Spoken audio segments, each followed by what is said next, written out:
Mga kababayan, ngayong araw po, Agosto 4, ay umalis si Pangulong Bongbong Marcos o si PBBM para magpunta sa bansang India. Bali, 5 araw po ito na state visit ni PBBM. Na kung saan siya po ay inimbitahan ng kanilang Prime Minister na si Narendra Modi. Okay. By the way, mga kababayan, kasunod po nito ay celebration na rin ng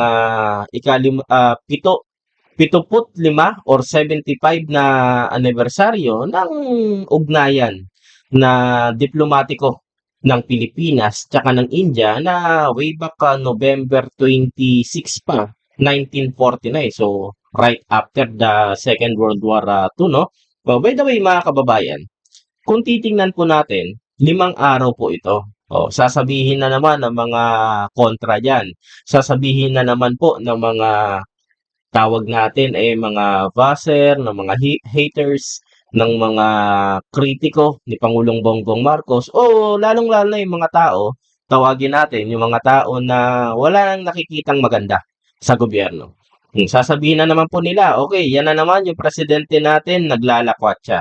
Yan na naman yung presidente natin, kung ano-ano na naman yung gagawin. Okay, mga kababayan, ang pag-alis na yan ni Pangulong Bongbong Marcos, kasi bago yung SONA, pinatawag din siya or inimbitahan din siya nitong si US President Donald Trump, mga kababayan. Then may mga napagkasunduan, may mga agreement, ganyan. Then may mga nakausap din siya ng mga business leaders doon sa Washington, sa Amerika, na kung saan nagpahayag po ng interest para mamuhunan o mag-invest dito sa bansa po natin o para palawakin yung kanilang operation dito sa Pilipinas. Masamang balita ba? 'Di ba napakaganda? Okay.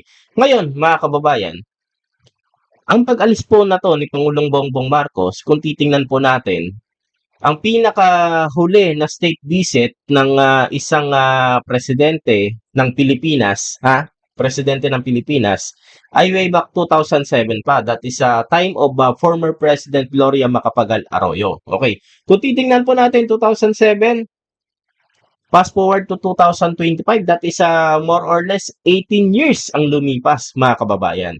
Alam nyo, sa isang bansa tulad po natin na Pilipinas, ah, kailangan po natin ang matibay na ugnayan, ang magandang relasyon sa mga karatig bayan po natin or karatig bansa po natin. Okay. Kasama natin sa Asia po yan yung India. In terms of military capability, technology, ganyan, ay masasabi po natin o meron pong advantage, 'di ba? Itong India. Isa po ito sa mga malalakas na bansa dito sa Asia, 'di ba? Knowing na ang tatalino rin po ng mga tao dito, 'di ba? Ngayon, mga kababayan, tingnan natin ano ba yung mga ilan pa sa mga detalye nitong pagbisita ni Pangulong Bongbong Marcos pagdating po sa India, na kung saan nandyan po yung pakikipagpulong niya sa Prime Minister na si Narendra Modi, then sa mga opisyalis po, lalong-lalo na sa sektor ng pagnenegosyo. O napaka-importante po niyan, mga kababayan. O hindi rin po makakalimutan siyempre ang kada bisita po ng presidente. Alam naman po natin na ang mga Pilipino ay nasa iba't ibang panig po ng buong mundo na kung saan kasama na po diyan ang pagkakaroon po ng meet and greet o makakadaupang palad ng personal ni Pangulong Bongbong Marcos ni PBBM, ang ating mga kababayan na nandun sa India, partikular na po sa kapitolyo nito na New Delhi. Okay.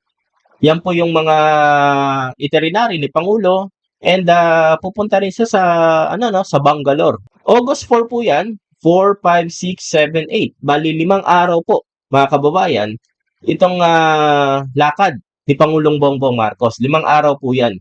And sa pag-alis po ni PBBM bilang pagkakaroon ng 5 araw na state visit, may iwan naman po bilang caretaker sa bansa po natin itong si Executive Secretary Lucas Bersamin, si Department of Agrarian Reform or DAR Secretary Conrado Estrella III, at ang ating Department of Education or DepEd Secretary Sani Angara. So silang tatlo po ang pinagkatiwalaan ni Pangulong Bongbong Marcos at iniwanan po bilang maging caretaker habang siya po ay nasa India dito po sa Pilipinas. At the same time po mga kababayan, nakikita niyo yung post na to. Ito po ay nakapost ngayon sa website o sa Facebook page ng Presidential Communications Office. O sinasabi nga po natin na isa po yan sa mga batayan, isa po yan sa mga source ng balita na lagi po nating ibinabahagi sa bawat Pilipino. Okay.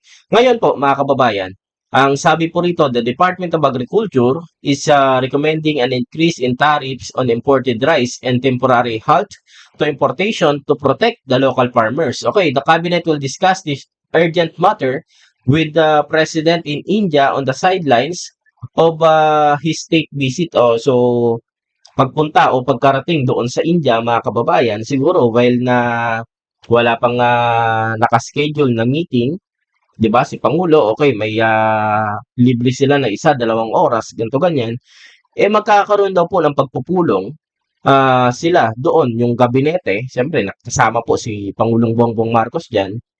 Then I don't think kung kasama po na personal, siguro kasama na si Secretary Francisco Laurel kasi nasa departamento niya yung pag-uusapan na to. Na kung saan napaka bentahe po nito, mga kababayan, sa mga magsasaka, 'di ba?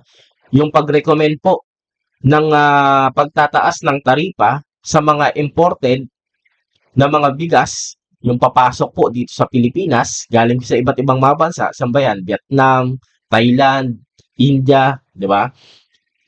And temporary po na stop muna yung importasyon para maprotektahan ang mga local farmers.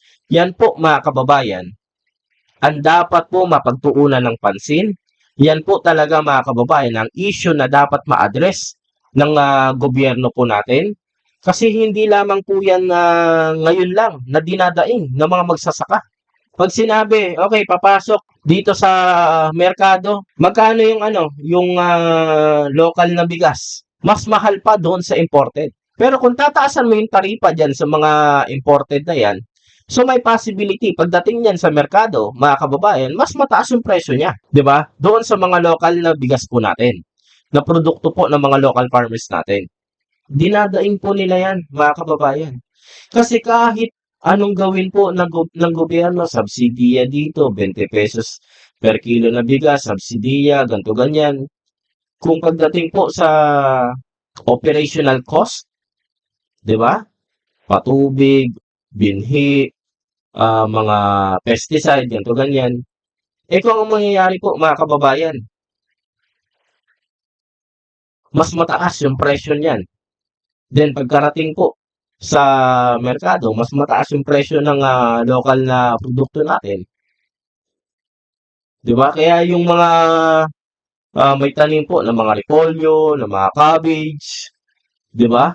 Ng mga kamatis doon sa taas, sa norte, sa Benguet, sa La Trinidad. Ang ginagawa, tinatapon na lang nila. Minsan, sinisira na lang po nila.